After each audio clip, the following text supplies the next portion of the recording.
Good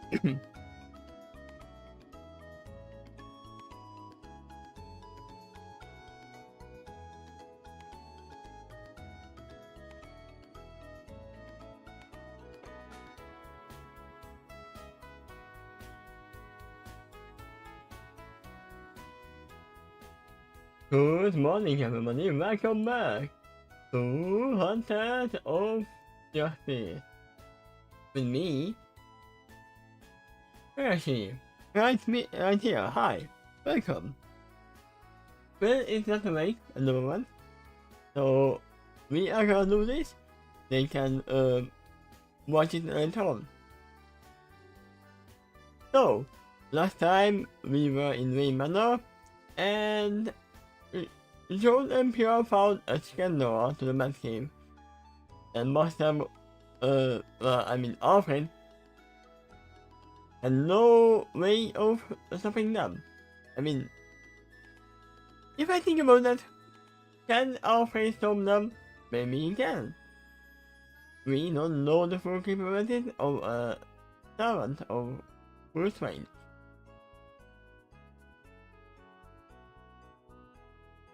But hopefully I can finish this chapter today. We will see. There's still a long way. Oh my god, there's a long way here. This is still not the end, and this is the end. Yeah, it's still a lot. This is at least like 6,000 words or something like that.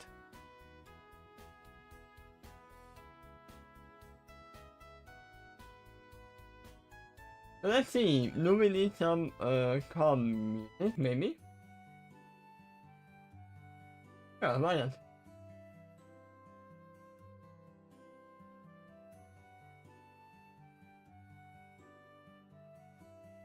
When they finally reunited with Joel and Pierre, they were getting by what could only be described as an organized mess. So my table. These stacked piles of papers and books were placed into the distinct groups, organized by subject. They were able to recognize a few common themes, namely Gotham and Wayne family histories. We were gone for only 30 minutes. They muttered before they finally saw the beaming look on Pierre's face. Joe was next to her, giving them a shrug. Well, Alfred began, looking at the mess before him, and the rally to keep it organized. Thank you for making my job easier, Mr. Ghost. At once, the pale smile on Pierre's face disappeared, as she finally realized what she had done, and Emma's blush overtook her, as she finally began to apologize. Alfred, I'm so... Yeah, it's fine. Trust me. Alfred interjected, causing Pierre to silence herself. The butler then turned to the nearest stag. So it was a chronicle of Gotham's history. They nodded. So, before we clean this up, mind telling me what you were doing?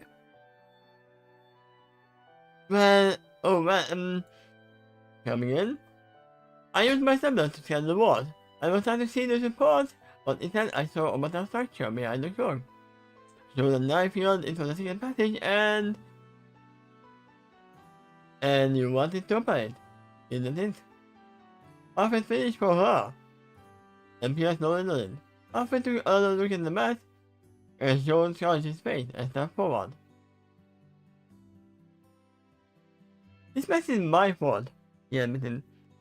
I had the idea that there would be some clues around here that could help us. Did that help? Alfred asked. He was curious and slightly impaired. No, not really. Yoshi basically in the cheek. In the end, Pierre used her stepdad again, depending upon the right combination of the two hands. At Joel's admission, the two thieves looked at the clock in question. It had been separated from the wall, revealing that Pierre was correct in that there was, indeed, a second passageway leading underground. A few lights lined the rocky walls, but a curve preventing them from seeing all the way down. They now looked at the girl's face, and so it was set to 10:47.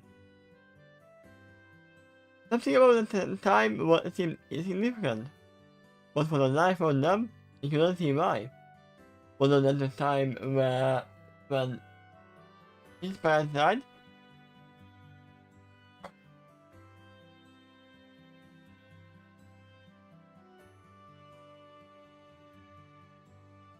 Alfred, however, didn't know the importance and frowned. He decided and dropped his arm. That's when it happened, isn't it? Looked right there. Heavy silence descended over the group, and after a while, Alfred looked for the knowledge.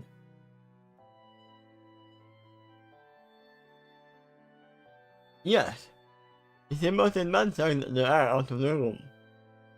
Her frowned. Feeling shame coursed through her, only to feel Alfred's hand gently grasp her shoulder. Please, don't feel upset, Pierrot. You didn't know. If anything, I think most of Moose will be impressed that you managed to figure it out. The modified answers to assure no one else can figure it out like you did. Of course, President. Alfred smiled and patted her shoulder. Then they all began the process of cleaning up the mess. Once they were finished, he beckoned them to follow. Come now, this is the final room. You went as she entered the secret passageway. Alfred waited at the threshold, and one after another, the 8 volunteers made their way past him. Once everyone was inside, Alfred closed the door behind them. They heard heavy doors slammed shut behind them and waited for Alfred. Then the lid was again.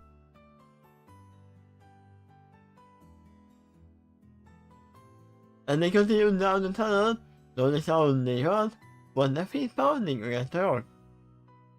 Eventually, however, natural rock gave way to metal. The tunnel soon ended at the gated elevator, large enough for all of them to stand comfortably inside. Alfred opened it, allowing the teenagers to step inside. After closing the gate, he pulled the lever, and the elevator began its heavy descent. As we go down, Alfred explained a bit of history. You see, Wayne Manor has been constructed over a large cave network, which the Wayne family utilized as part of the underground railroad. 12 escaped slaves hide from the pursuers.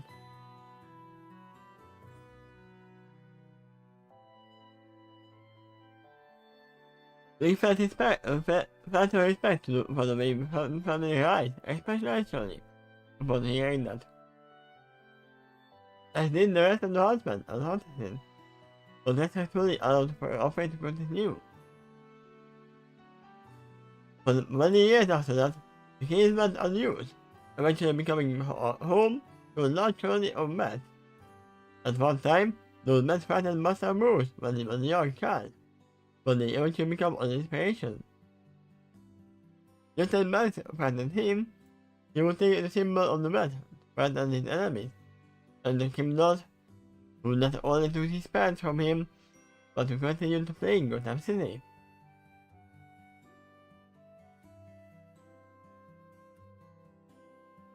The elevator stopped, and Steve Toby and Juniper stepped out into the cave. They gazed in wonder, and they saw not a large natural formation, but instead a mixture of metal and machine, each everyone into working outcrops. One other circular platform was the Batmobile, currently undergoing maintenance. Above it, was a special hangar on the Batwing. Along one of the walls was a glass collection of various Batsuits and Robin outfits. A series of artifacts were stationed on pedestals all around the cave, serving as trophies of past victories. A few left out was a large T-Rex, in a position in a proud roar to the heavens, and a giant penny next to the equally giant joker that he caught. Along the back wall, hidden at the top of a wide flight of stairs, that's one of the largest computers they had ever seen. Its screen was black, except for the low mud symbol standing in the center. Homie, Juniper, I welcome you to the mud game.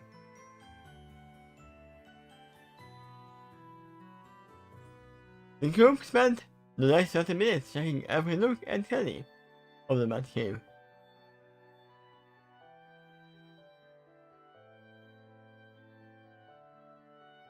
They were definitely playing it's a study.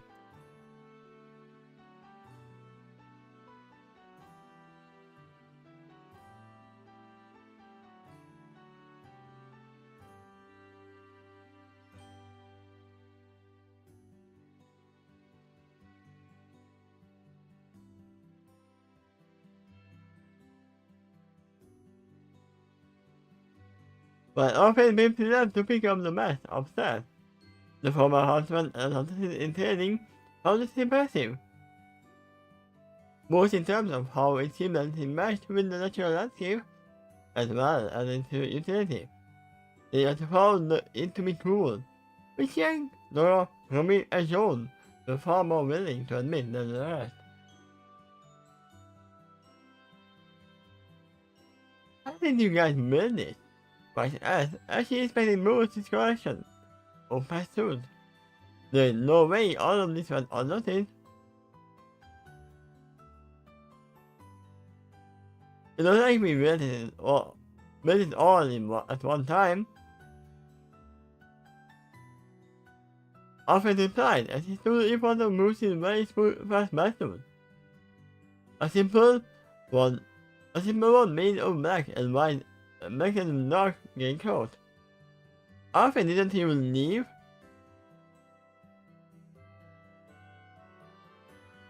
Alfred briefly left to pick up the mess upstairs. He was very fast, I guess. What you see now is the result of many years of construction between Master Bruce and me. Once the young master had arrived, it's too hard to expand it to its current state. Ah, that makes more sense. I admitted with a nod. He had wondered how Bruce Wayne could have made all this underground without anyone saying anything. But if they slowly expanded from the base over many years, it would be easier to hide it. If there was one thing she had learned from Bruce Wayne, the Batman, his arrival on Earth, it was that he was very secretive, not to mention paranoid. Can you share the screen now? Yeah, hear the tag. Yeah. Wait, let me a second. Welcome, Chris. Yeah. I have to actually start on the virtual for that. My alarm is set for the correct time and wrong date. I mean, not really, it's for tomorrow, right? Yeah. I mean, that's gonna be, another reading. So you will still need that. Thank you. Can you still see and hear everything? Yep.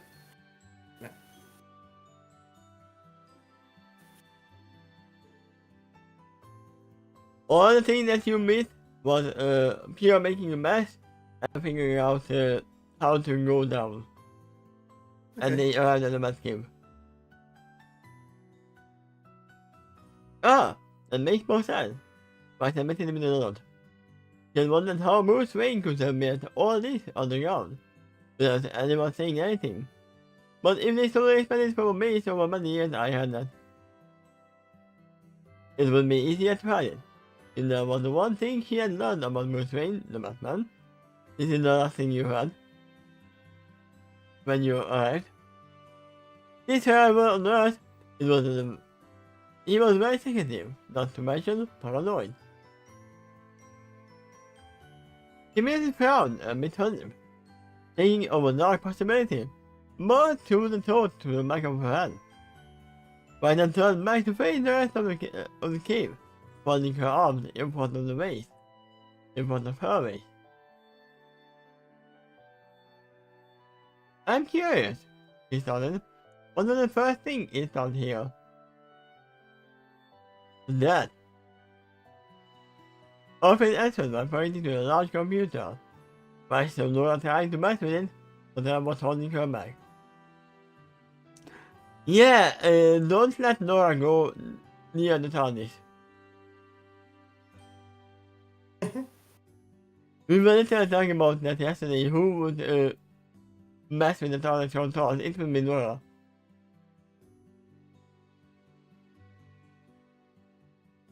But I already said that Nora is literally the pinkie pie of Romy series, so. Cutting edge technology. Some of the finest range enterprises have ever produced. Certainly. What's it called? Then depends how critical. When we first installed it, the computer was simply the GCD, standing for Good Time Client Database. But when Master Richard was adopted and started his training, he started calling it the Bad Computer. As you can see, it's stuck. The Bad Computer. Yang called out with a loud laugh. Currently inspecting the Batmobile alongside Romy. Alfred doesn't.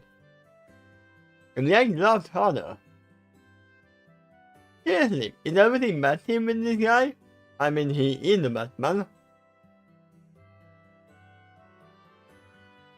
First the Batmobile, then the Batwing, now the Batcomputer. What's next? The Batmobile, the Batcycle, Batmobile? Bat toilet? I'm pretty sure these things actually exist.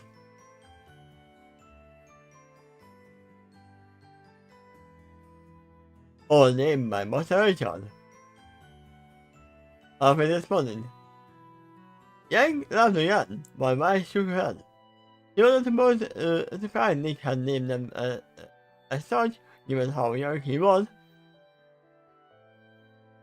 Yet the fact that Nick had left Rose behind years ago, yet he continued the tradition of naming his equipment after Matt.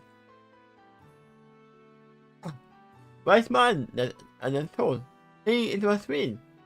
But any further thoughts were broken when they heard the elevator begin to rest in his hand. I mean, they really cannot say anything because all of their names are colors. Except Jean.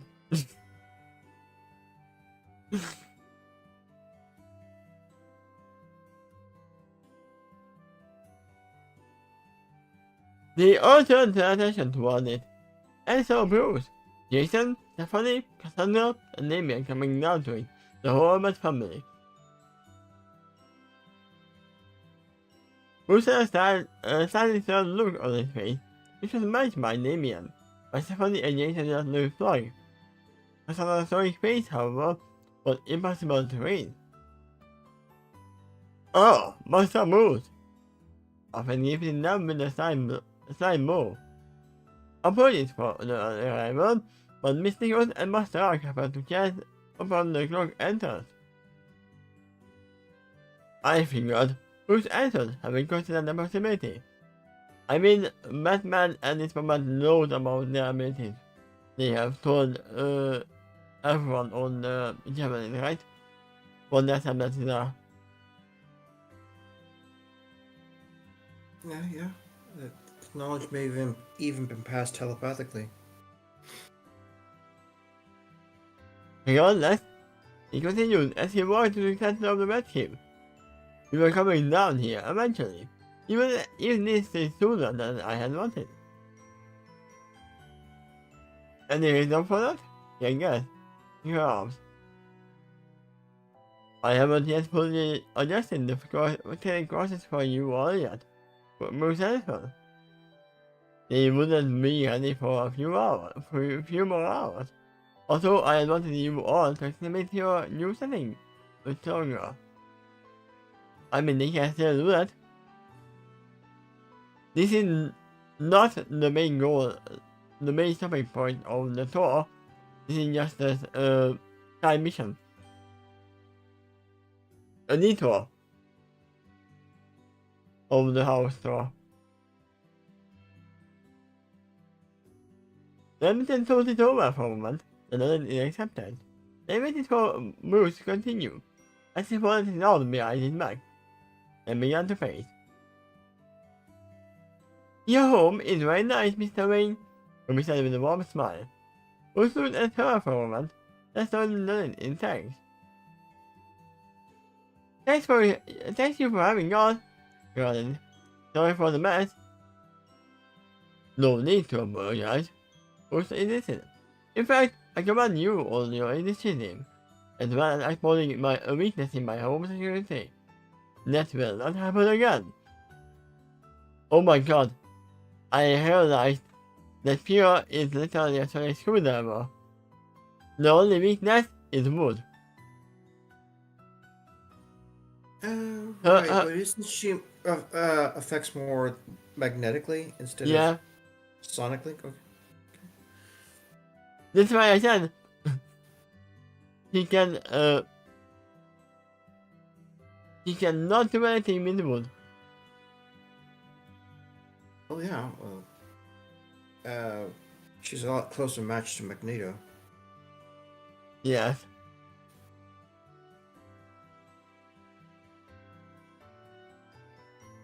More so than you think. Of course, he replied. Who's that me in the face, addressing all his charges?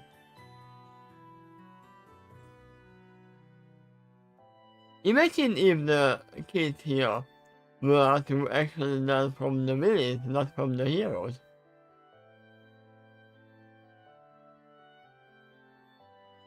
I'm pretty sure there are some villains who are very much akin to them in their powers. Well, what they learn would depend upon which villain it is. I mean, we are in fanfiction territory, so any villain can turn into, okay, I'm gonna be a good guy now. Yeah, it really does depend which villain it is. That would severely affect their teaching style. Or more so, it could be like, I don't like you, Batman, but I like this kid.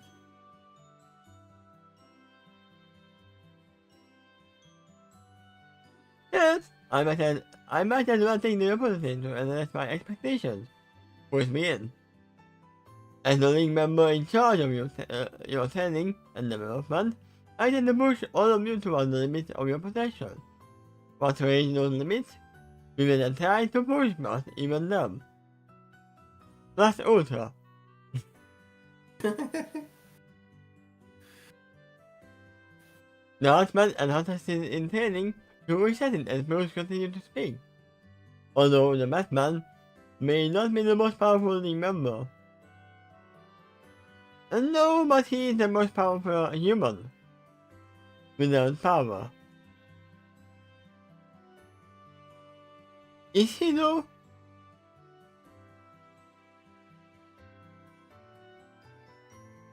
You know what? This is gonna sound mad, but he is literally Hercule Satan of Dragon Ball universe. Some of the other humans in the league are more skilled at specific things. Yeah. Batman's a lot more well-rounded. I mean, Batman is literally, I am strong because I'm weak.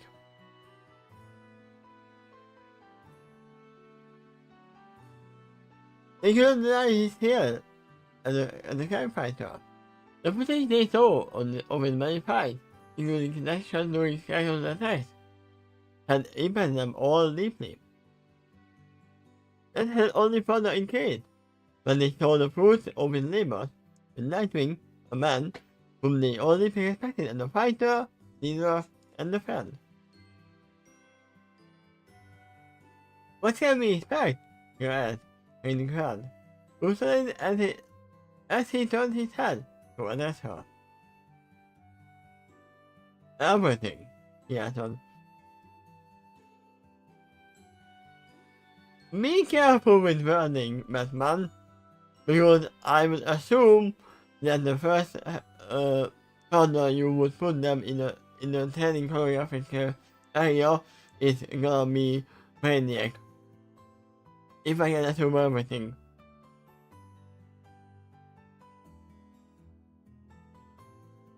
And in a sense, that might actually happen. Not just fighting skills, but also mental faculties, sight and understanding, how to cover your various weaknesses, and more. I have also taken the liberty of enrolling you all in online courses from Roost University, so that you can continue your actual education. You did? John asked, slightly surprised. Wait, is this why we had to take those tests by a Titan server? Yes, Roost immediately responded. Given how wicked academic doesn't officially exist in us, I can pull your records from there. Luckily, you all placed at the collegiate level. Even you, homie.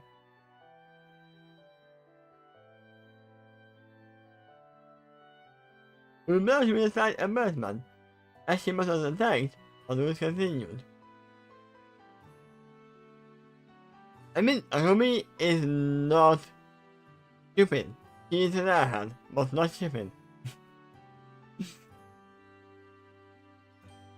If she wants to learn something, she can. But she would rather laid off draw doodles doing extra teachings than actually learning. Now, if we are talking about weapons, then she has all the attention. If you're saying Airhead is not stupid, then I don't know how you define Airhead.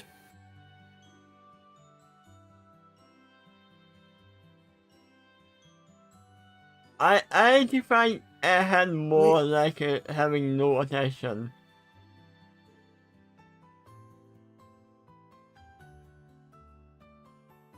Okay. I mean, there are multiple ways of how you would say Airhead, but in my mind, that's more like it. The word ignorance comes to my mind. It's something even a genius could be susceptible to. It doesn't matter how fast you can learn if you weren't exposed to knowledge in the first place. No, she's not fast and learning either, but she, I wouldn't call her ignorant either.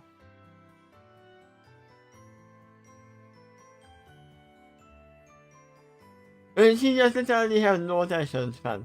That's all. if we are not talking about weapons.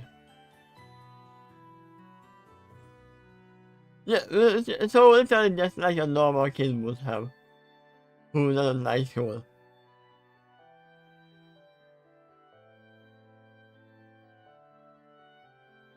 Although I wasn't really rotating while longer, if you're up to it, we can start now. Didn't you say that you need like 3 hours? I see no reason. Why not? Yeah, you entirely sure. Besides the earlier we thought, the matter, right? No. Yeah, I agree with Yang. So I said exactly. Suddenly bouncing up and down. And I said, the Pinkie Pie of the of Rumi.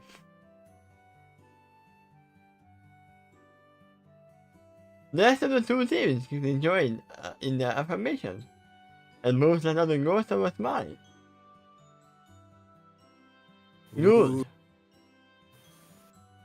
It's a creepy smile. Good. Now then, let's split you off into groups.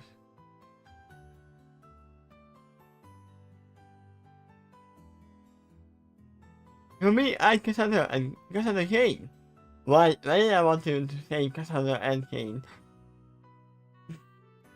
Cassandra Kane, seriously, as she and the young girl walked over to the training mat, and they faced each other. Rumi turned to face Bruce, who was watching over them intently. Bryce was also standing next to him, keeping a close eye on her partner. So, is there rain? Rumi asked with a small wave. Yes, Rumi, he responded, having a few waters on the pad. What exactly am I doing down here? We are working on your hand-to-hand combat while your weapon is being constructed. Good. Rumi needs that. In the story later on, in the actual story of Rumi, she starts to learn that much later.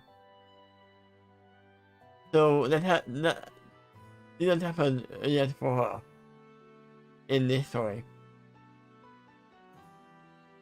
Then that is literally her weak point. And I'm pretty sure I said the same thing during the death battle, that if Rumi loses her weapon, it's all over.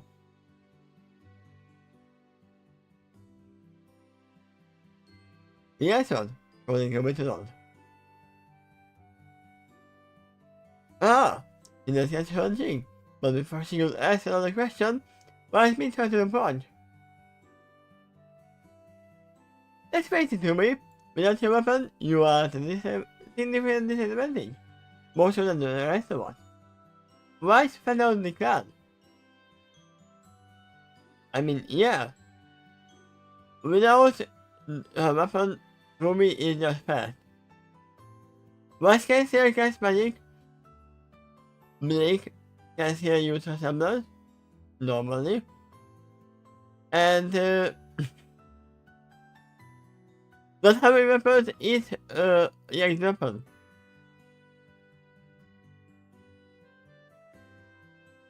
Rumi found it at her partner, all totally displayed but Muslim.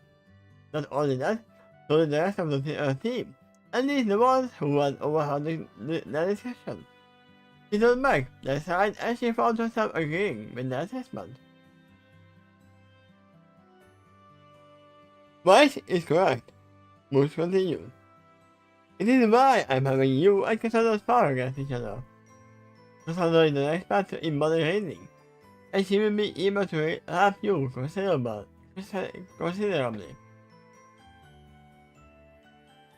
Oh, okay. Rumi replied as she turned to face Cassandra yet again. The young black girl was stretching, prompting Rumi to do the same. Wanting to land on the wood, Rumi decided to strike up a conversation. So, thanks for sparring against me.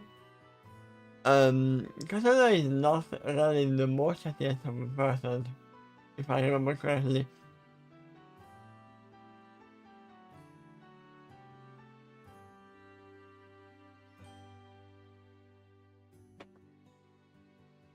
But Rumi will not be disheartened because he had the same problem with Rice in the beginning. Cassandra said nothing, however, she did nod in acknowledgement. So, Ruby has enough warmth to start melting some ice, huh? Yes. Little ice, Rice. Yeah. Happy at her progress, Rumi continued her searching. Then turned to herself. And much as it pained her to admit it, we knew that she was able hand to hand. I mean, if you are able hand to hand, have you tried kicking? Terrible, but not terrified, right? Yeah. She doesn't have that much of a handicap to learn. I mean, she was always trying most of her weapon. And her weapon is literally one type of weapon that if you are not trained to with, you can't really use it. Like, if you found Joe's weapon, Ghost Morse, it is just a straight sword. You can still swing it with hitting the enemy, and you can still defend yourself with it. But if you found Joe's weapon, you might not be able to do anything with it. Even if you try to shoot it, it would kick you back so hard because it has so much power that you would literally not hit any target and just fall flat on your ass. Oh, it sounds like you will hit a target, just maybe not the one you aimed at. That's why I said not hit the target. Right.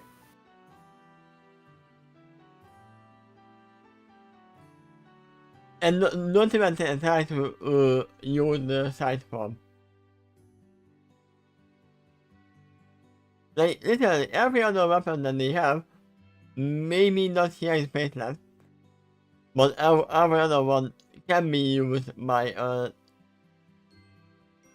someone who hasn't trained with it.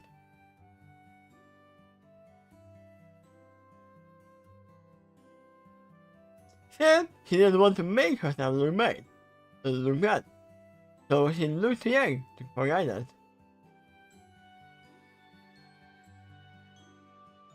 Don't think I will go easy on you, Umi said with a smile. I'm letting you assist her. Mad words. Mad choice of words. Umi. Just a small back, the robot herself. You literally asked for a meeting.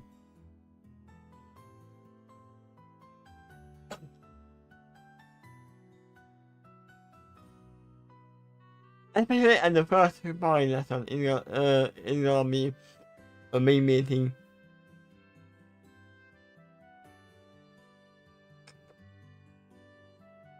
Are you ready? Moose said. Umi leaning forward nodded. Moose looked for the robot contender, as well. Begin! Alright, Umi shouted as she ran towards Cassandra, who kept herself low to the ground. The acting power continued to advance. I think of this back to throw the first punch. Wow.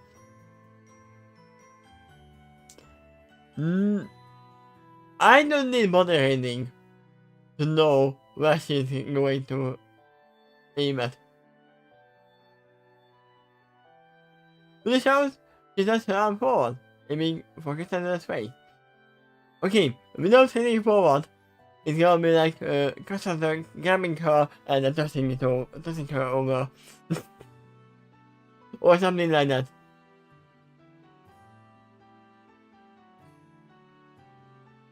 This is her arm moved. However, Cassandra reacted. The mascot launched an attack effortlessly, and pivoted her body to grab onto Ruby's outstretched arm. Using the unlike momentum, Cassandra lifted Ruby off the ground and flipped her. So, literally what I thought was gonna happen. What? Ruby's the older one here? The youngest Renutian here? Yeah? I didn't know Cassandra was that young. I mean, in this story, probably. Okay. Let me actually see. We have the internet for that.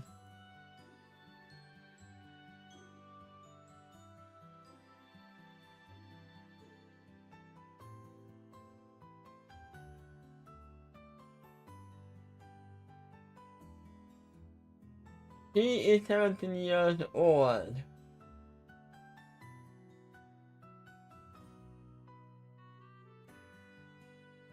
Wait, then why she was Rumi should be 15, I think. Oh, do recall she had her birthday, so whatever she was at the start of the show, she's 1 year older than that. I have no idea who this Rumi is. Why are you taking this frame? No, give me Rumi Rose from Rumi. Yeah, she should be 15.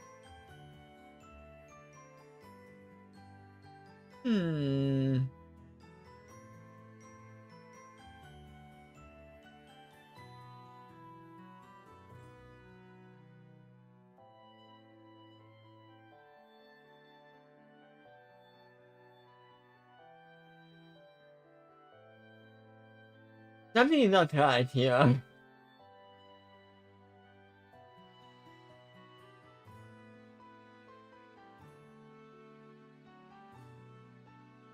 Sentence still makes sense if older girl's momentum applied to Cassandra.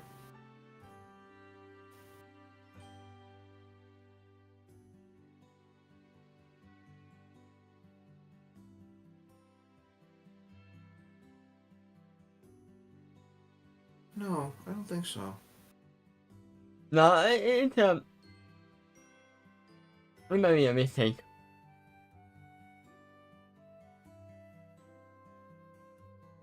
Or we are in a different timeline. It's fandom, remember? Yeah. In this universe, Cassandra is younger. That's it.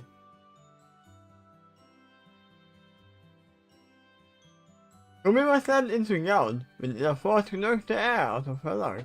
He got another back. He first a meeting room. What just?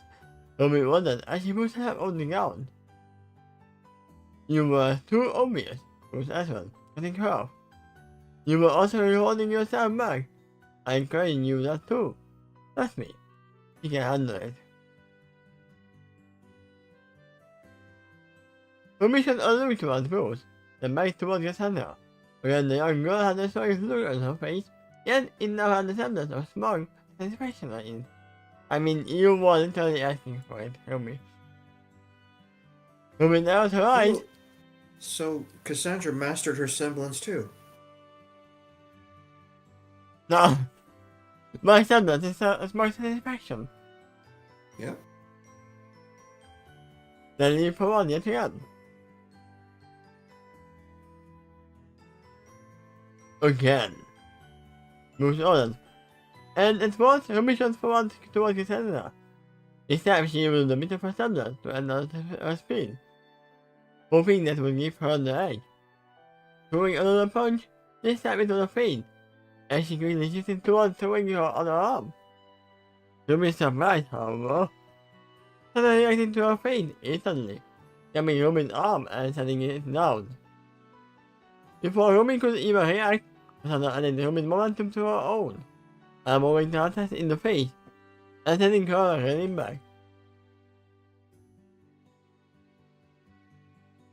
And there are not many martial arts who are allowing armoring, because it can totally do a lot of damage. I believe it's jiu-jitsu that was a martial arts style that really put an emphasis on wrestling. Grapples Yes. and throws. Yes.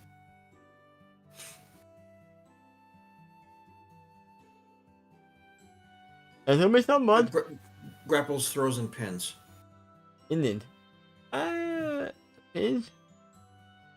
Yeah. And I there was believe I was someone. in a class like that. They were talking about some arm locks or finger locks, or just bending any kind of joint that's in the wrong direction in order to paralyze the opponent.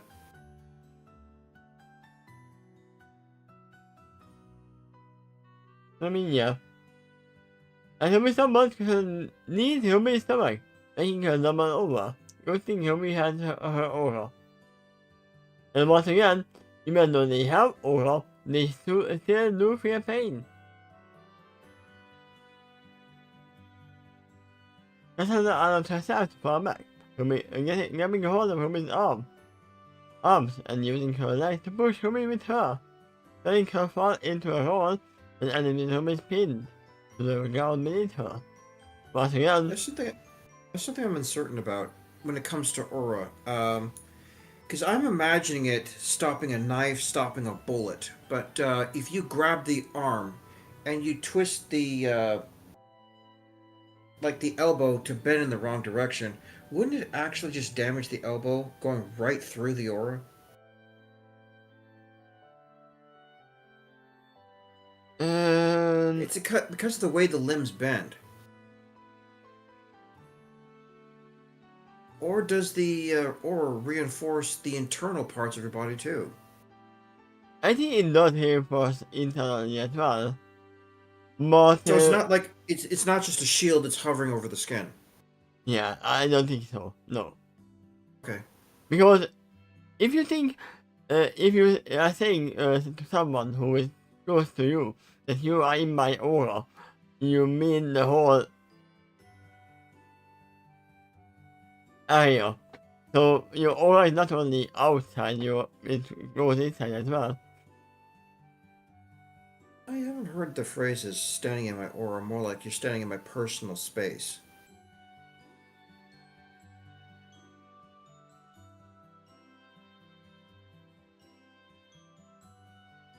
Let me just make this up.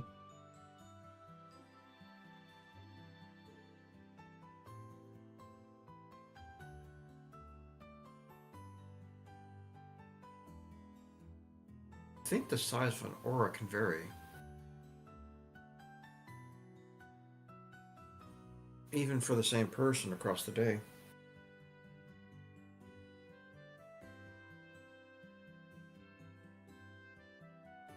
Am I gonna find it?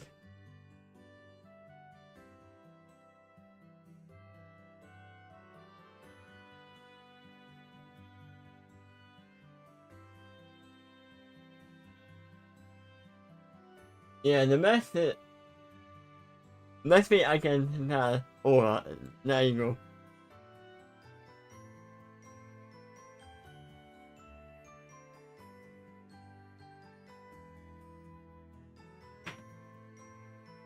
Okay, nothing. I don't know if it was a call, but no, it was not a call.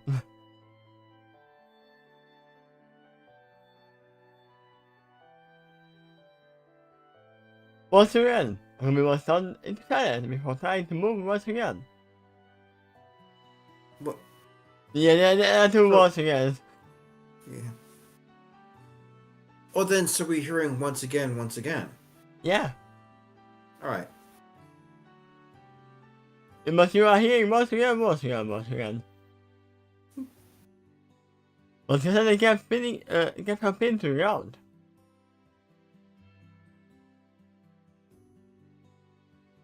That's enough. Move in. At once, he said a lump of Rumi. Turning from meeting heavily, her was to her feet in obvious confusion, wondering just how that happened. He turned towards Bruce, identified as Mark Damien standing next to him. But back to the thing that if you're trying to break someone's arm, let it continue its damage, so it will probably break the aura very fast. If you are pinning their arm back and continually breaking it.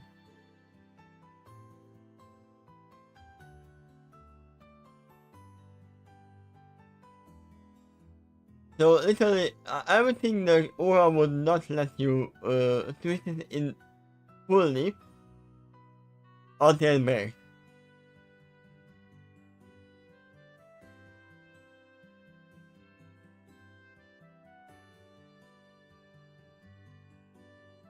Cassandra and I were trained by the League of Shadows in birth. Name me that one. There, it was either kill your opponent first or be killed.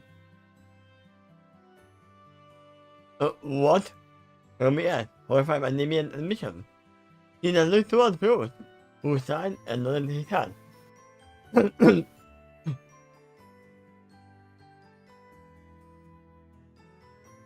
Damian, I told you that Your understanding was the exception, not the rule.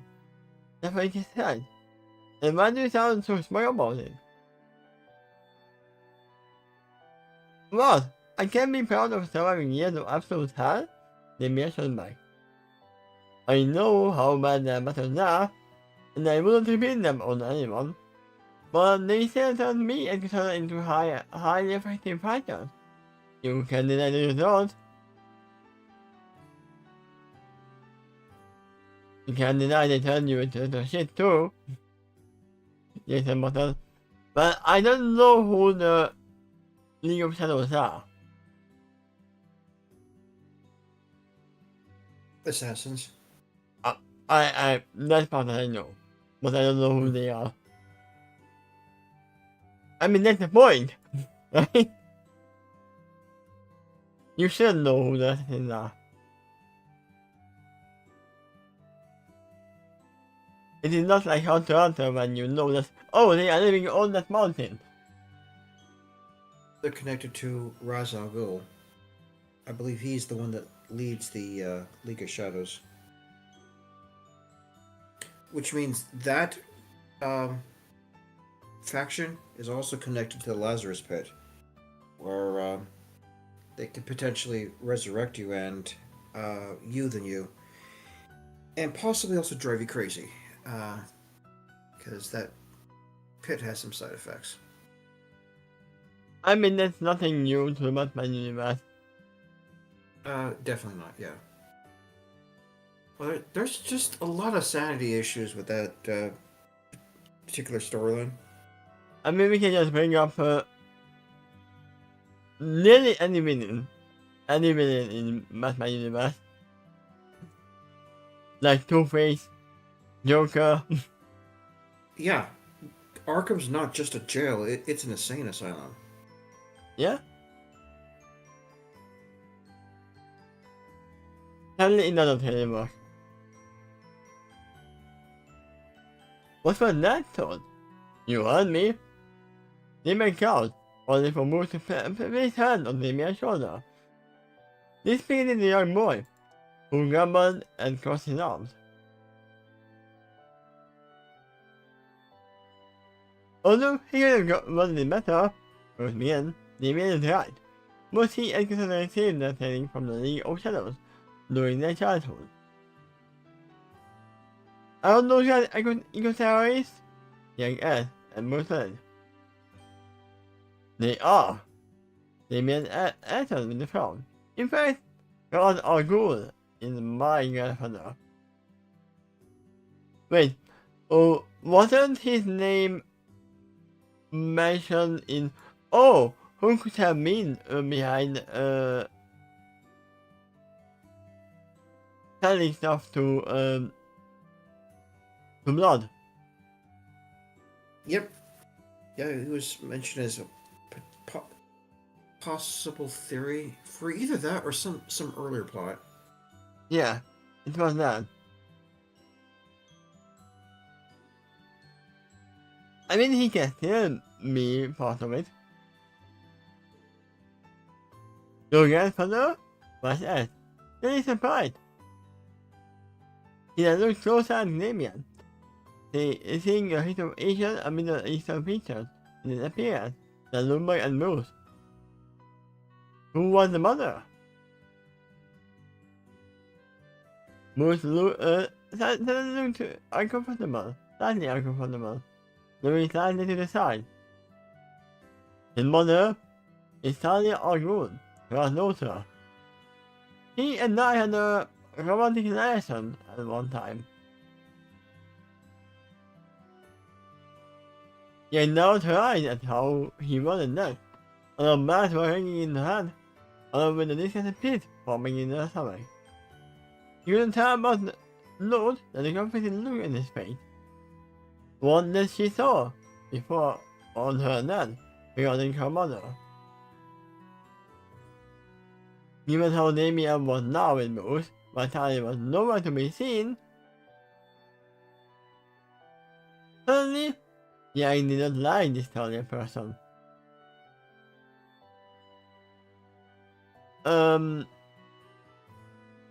They are even jumping to the possibility Talia left Damien. Because that's what happened with their mother. But what if Talia is just dead? That's more possible conclusion, right? A little less so when the Lazarus pit is involved with that scenario.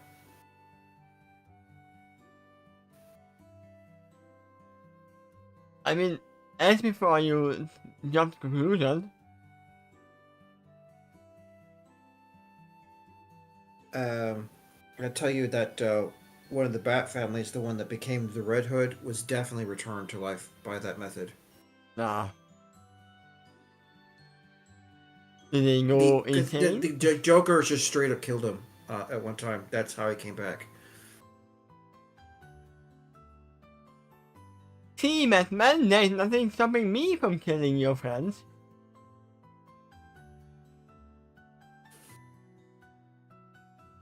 In any case, whose relationship is coming to end? Cassandra was also saved by the name, only hers was far more excessive. Her father was more focused on turning her into the ultimate assassin, and not actually raising her as a proper child. He never taught her to speak, nor how to read, only how to fight and read her opponents, body language. The sport in which he succeeded far too well with.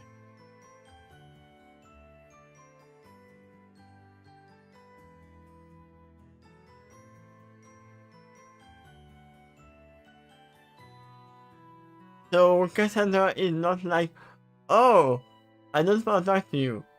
It's like, no, I can't even talk.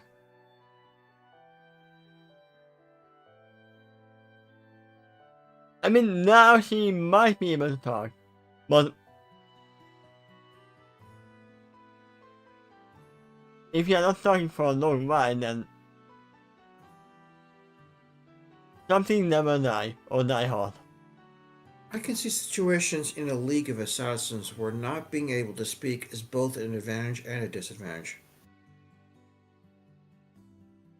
I mean, no, it's just an advantage because the people get, if they get you, they can't get any information out of you because you are definitely not gonna talk. Yeah, it also helps with stealth. But if you're trying to coordinate your efforts with another agent of the League, that's going to be a bit of a problem. Yeah? Or God. to really communicate with anyone. I mean, anything usually just work alone, so. Here was that in horror, as she was like Cassandra's childhood. Sure, Huntsman and Assassin often changed since they were young. But even then, they were sure to keep her from her childhood. It doesn't sound like Cassandra anymore at all. They keep the girl that eluded Cassandra, who suddenly stared back at her and nodded. It's how she was able to meet Hilmy. Damien continued, walking up to them and placing a comforting hand on Cassandra's shoulder. Even if her telling was monstrous and evil, her ability to read body language is second to none. Once again, you don't need to read body language for if Ruby is trying to fight you. Hand to hand.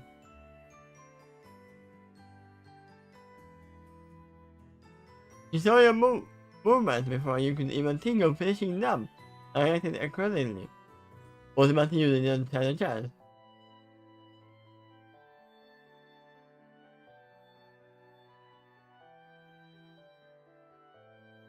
Which is why he was a perfect sparring partner for you. Bruce continued. That's enough for now from you, Romy. Go ahead and work on your making guests and road. Let me help you with that, Romy. It's enough fun. And Romy made her way out of the sitting ground. No, I got it. It's me myself. Romy listened and yes nodded. I can respect that. Then, I have to do some maintenance myself, so I'm enjoying you. And that's why I have to look over you, because I was ordered to do it.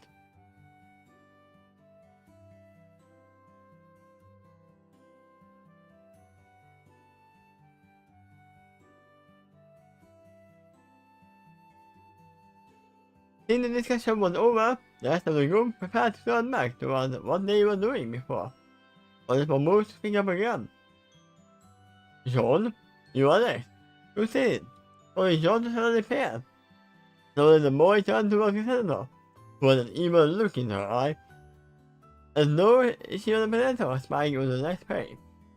He took a group and walked over to face her. Now, if it's talking about showing your moves, John is just as bad as me. I also recall that wasn't that John being used as a punching bag at Themyscira? Yes.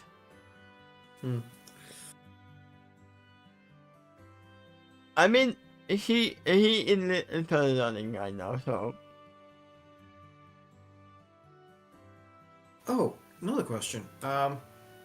Do you think Jean has the strongest aura in the entire Remnantian team? Yes.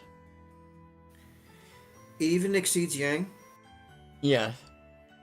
Alright. You can see why I question that. I think it's the strongest, but he has more of it. Okay. Just so you are aware, what you are about to do to me, it isn't special. What isn't special? This is against a smart. Oh. Punching back is special to him. He did against a smart. Then, all he knew was pain. He is not a sandwich. See how far we are. Oh, that was very short. No, you already passed the scene break. Yeah, I am. Night. You're looking for the entire I'm chapter? looking for this. The time break, not the scene break. Okay.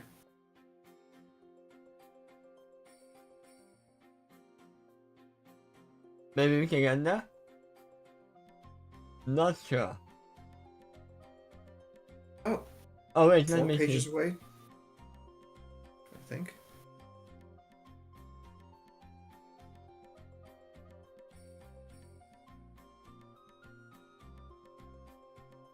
Yeah, she lifted the weight press with all her strength. Her face had long since turned down, the veins were bulging from her forehead.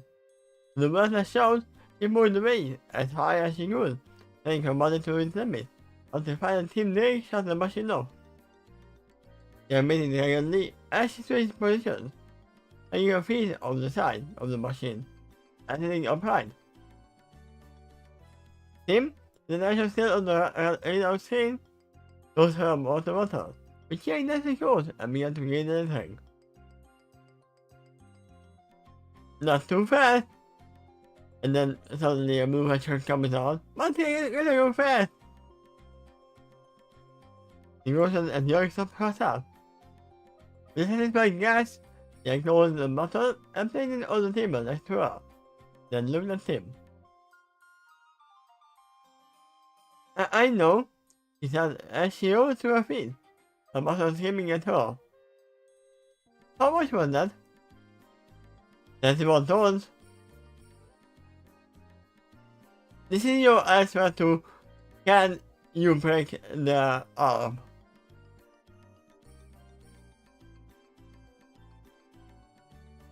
Not while the aura is holding. Unless you use more than 21 of force.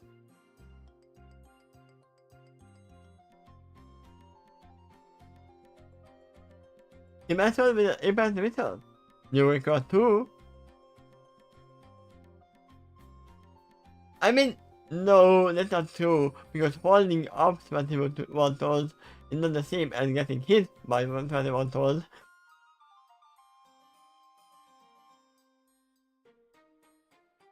He expressed a smile, then showed a slight pain to her upper back. She gently guessed, but allowing herself to sit on the nearby table, then looked back up at him. Yeah, I think I got done with lifting weights today, he admitted, and Tim nodded back. Very good, he admitted, while putting up a chair to sit next to her.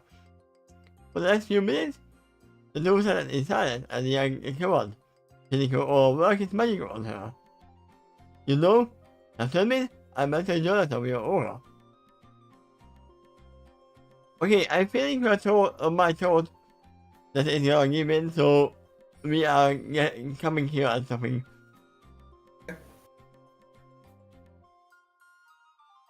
Oh, really? Yeah, cool, technically. He's smart. No way she wasn't serious. And he leaned back. Oh my god. You can probably hear it now. I am wondering though if the next time we come back to the story, you're going past the time break. Probably yes. Okay.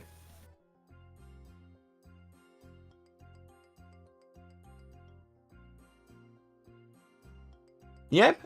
I mean, having the power of your soul at your fingertips to heal or threaten you sounds really useful. Kind of wish I had something like that. Yeah, alright, pretty cool, I replied, resting her hand on her hand, while leaning back. You know, I have to admit, before I arrived at the nurse, never gave much thought where Aura came from. I just took it for granted. But now that I'm here, where people don't have it, I put things in perspective. Mm-hmm.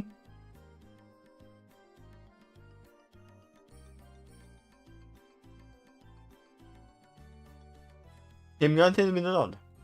He then looked at Yang, who was watching her team conduct the training. Ruby was still working on Cassandra's 2.0, as she had been progressing with everything calling it. Obviously, the name, like a weapon, was still a work in progress. Her sister wouldn't let her see what in unless she had planned for it, however. Whatever it turned out to be, I knew it would be overcomplicated and awesome at the same time. So, Tim started getting into her thoughts. Peter told me you started flight lessons. Oh yeah! Yang replied, looking back at him. Cool.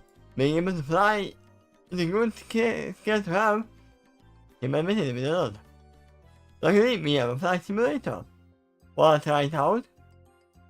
I mean, once again, this is the best way to learn without having the problems of what if I fall? I was wondering to myself earlier how handicapped Cassandra might be at video games, and I think the best answer I've determined is it depends on the game. She may be extremely awesome at fighting games, because Yes? that does require reading, body language coordination, and all that. But maybe an RPG would be a problem if it involves a lot of text, because he said she was not taught to read. I mean, she was not taught to read by the father and mother. But they didn't say that she can get it now, after years. That's a good point. Bruce has already put some emphasis on the Remnantians' education. You think he wouldn't do that for Cassandra? Yeah, Um, then the answer to that depends how much emphasis she got so far on those reading lessons or even speaking lessons. it depends how much time has passed. Would you say singing is a more advanced form of speaking?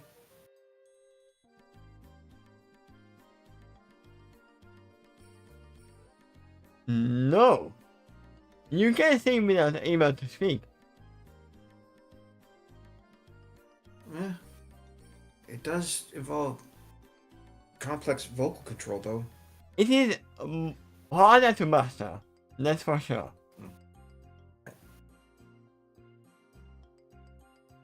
But it is a very different skill altogether. Okay. It is like Kind of. riding a bicycle and driving a car. You describe it's almost like its own language. Yes. Mm. Because music is a language we all know.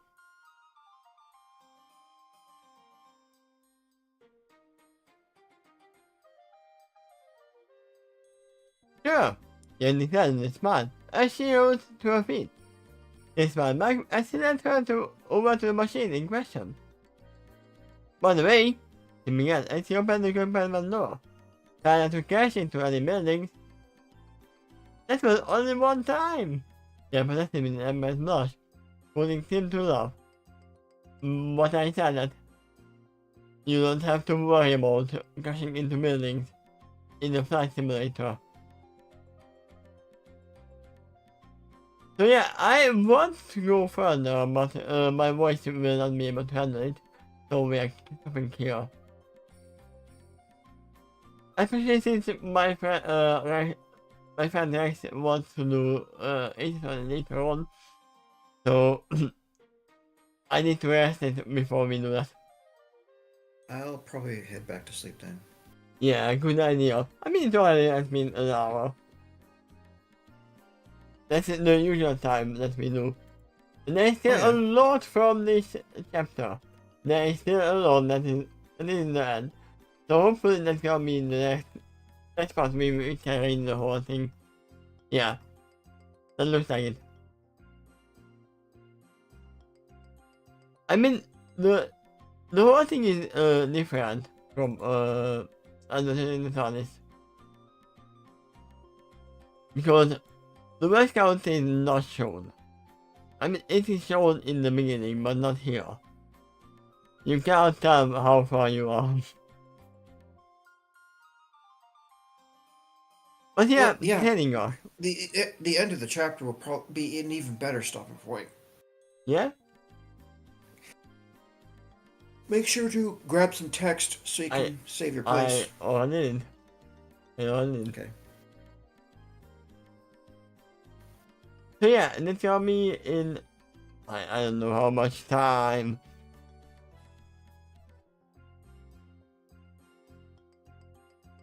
For me it's gonna be Sunday, for you it's gonna be Saturday.